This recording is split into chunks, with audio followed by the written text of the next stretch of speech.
Come to the floor today to talk about one of the greatest threats facing our country today, Islamic extremism.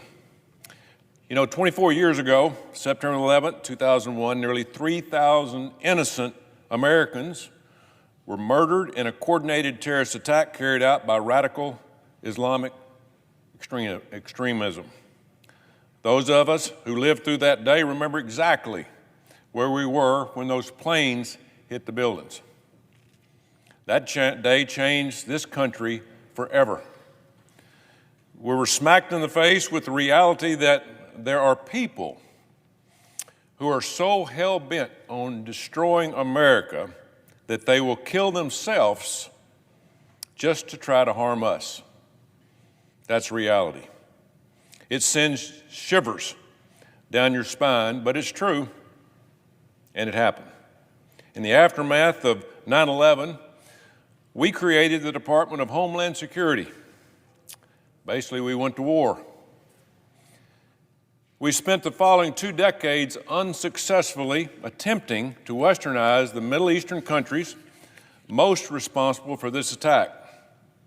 We strengthened surveillance and gave up personal freedoms in the hopes of preventing another large-scale attack. But 20 years later, we have to ask, have we made any progress at all in rooting the evil of radical Islam out of this country? Have we done it? Let's be honest. Radical Islamic terrorism didn't go away after 2001. In 2009, 13 people were killed in a mass shooting at Fort Hood by an Army psychiatrist who was radicalized by Islamic teachings. In 2013, 3 were killed and hundreds injured when 2 brothers detonated bombs at the finish line of the Boston Marathon. They were inspired by their radical Islamic beliefs. Then in 2015, an ISIS-inspired couple killed 14 people and injured 22 at a party in Southern California. In 2016, Omar Muteen killed 49 people and injured 53 more at a nightclub in Orlando, Florida. Muteen pledged allegiance to ISIS during this attack. It continued in 2019 when a Saudi military trainee opened fire at the Pensacola Naval Air Station, killing 3 Americans, including 1 young man from my home state of Alabama. Earlier this year in Louisiana, a deranged person drove a truck into a crowd on Bourbon Street in New Orleans, killing 14 people. To no one's surprise, he said he was inspired by the Islamic State. These attacks, they weren't just against people, they were an all-out assault on Western culture, freedom, and the values that we hold dear to our heart. But it doesn't stop there. Thanks to Joe Biden, thousands of people on the suspected terror watch list were allowed to enter this country over the past 4 years. Islamic extremism and Sharia law openly call for the destruction of America and Western culture. Let's be clear. Let's be clear about this. The thousands of terrorists we have allowed to enter our country have brought their anti-American rhetoric and ideology with them. We're seeing this in cities like Minneapolis, Dearborn, Portland, Chicago, and even New York City. The leading candidate for mayor in New York City is a far-left socialist who sympathizes with extremist groups like Hamas. But this insanity, sadly, isn't limited to New York. We have elected members of Congress who openly support the radical Islamic terrorist organization Hamas. Just yesterday, we paused to remember the more than 1,200 innocent people, including 40 Americans who were slaughtered by Hamas terrorists in Israel on October the 7th, 2023. Hamas literally means Islamic Resistance Movement. It's been 2 years, and 2 U.S. Congresswomen, Omar and Tlaib, they still refuse to condemn these heinous crimes in Israel. These 2 members were elected to represent American citizens, and they are sympathizing with Islamic terrorists instead. It's almost hard to believe, but it's true, and they don't hide it. You know, we're allowing people with extremist ideologies, people who hate America values, to not only live here, but to hold positions of power and influence our government. It's un-American, and it's an insult to the millions of Americans who have sacrificed their lives for this country and its freedom. You know, if you think this poisonous ideology won't affect your way of life, just look at Europe. The United Kingdom, once a proud nation that helped save the world from Nazi tyranny, has essentially lost its identity. It's gone. Mass migration has destroyed their society. There is no freedom of speech. Crime is through the roof, and openly anti-Semitic, pro-Hamas riots have become a regular occurrence.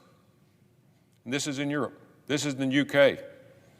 UK Prime Minister Keir Starmer recently appointed a person with extreme pro-Palestinian views as Home Secretary. In the UK, the Home Secretary is in charge of protecting national security, ensuring law and order, and overseeing immigration. What a surprise. So the person who is in charge of immigration and national security for the UK is openly a pro-terrorist. If we aren't careful, the United States will look like Europe in 10 years or less. It's coming. We can't bury our heads in the sand about this any longer.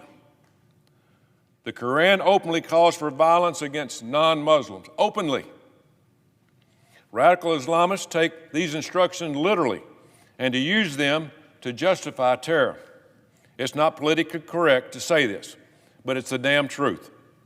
Something you won't hear from the deranged leftists who run cover for Islamic extremism is about the inhumane and disgusting ways that they treat women.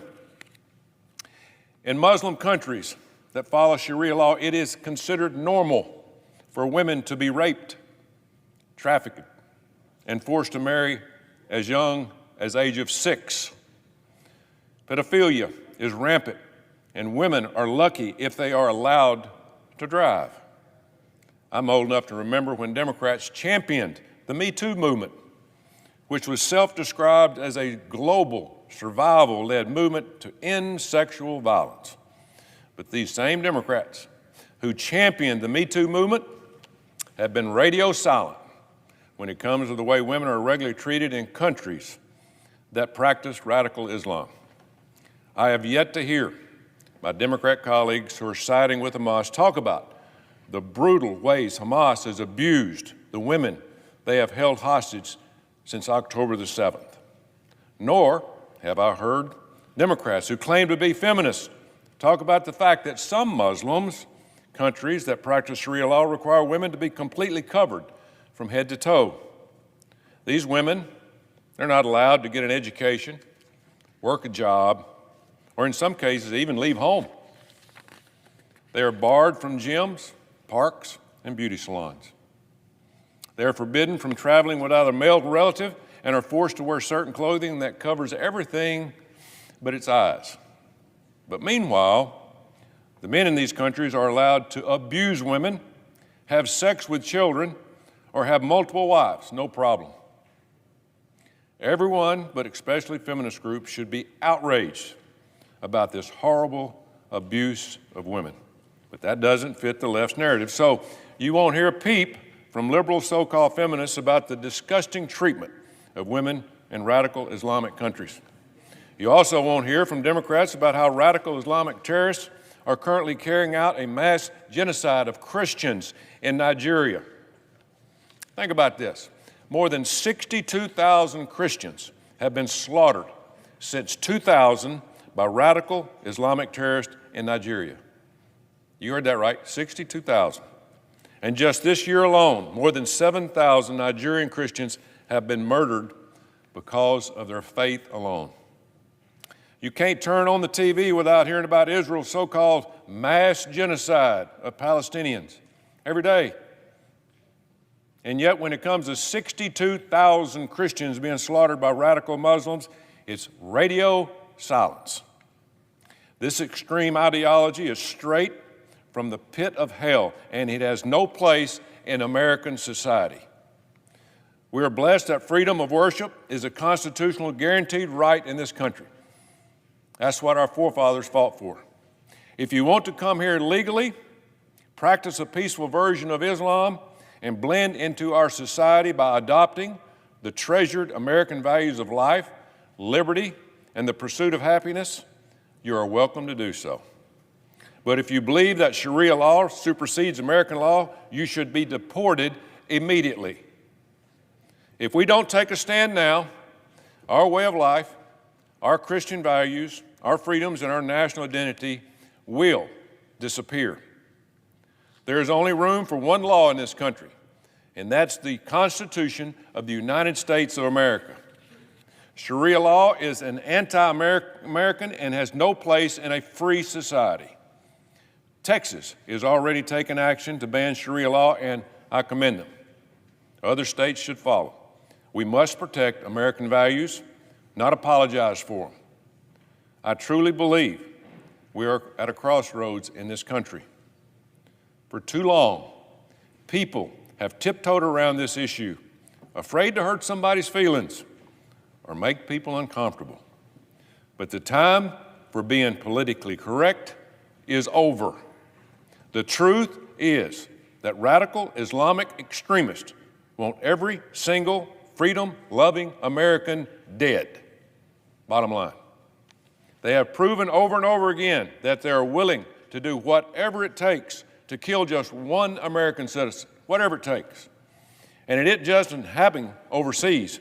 It has been allowed to fester and is alive and well in our very own country, just waiting for the right opportunity to attack. It's coming. Just yesterday, thousands of extremists gathered in New York to champion radical Islam. It's scary.